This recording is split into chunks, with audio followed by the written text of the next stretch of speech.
و اما خبر قطع درخت کهنسالی در بقعه آقا رکابدار آستانه اشرفیه که این روزها در بسیاری از شبکه‌های اجتماعی دست به دست شده و حرف و حدیث هایی که از چرایی قطع و عمر غیر واقعی این درخت گفته میشه. خبر از تحریریه امروز پیگیر حقیقت این ماجرا شده.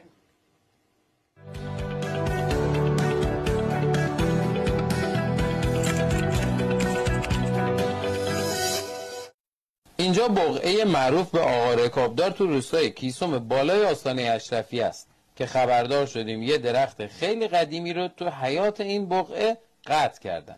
به سراغ هیئت امنای این بقعه رفتیم تا دلیل قطع این درخت رو جویا بشیم.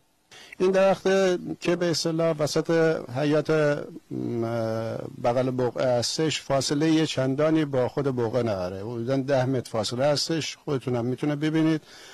به خاطر اینکه از تو خوش شده بود تمام مردم گفتن این میفته رو سر مردم و اذیت میکنه، احتمال داره خسارت جانی هم داشته باشه علاوه بر اینکه خسارت مالی. حدود 10 سال پیش یه درخت اون برای قسمت چیز بود که به علت پوسیدی شدن افتاده بود روی مسجد ما. مسجد ما خسارت زیادی به جا آورد که ما مجبور شدیم مسجدی بغل پیدا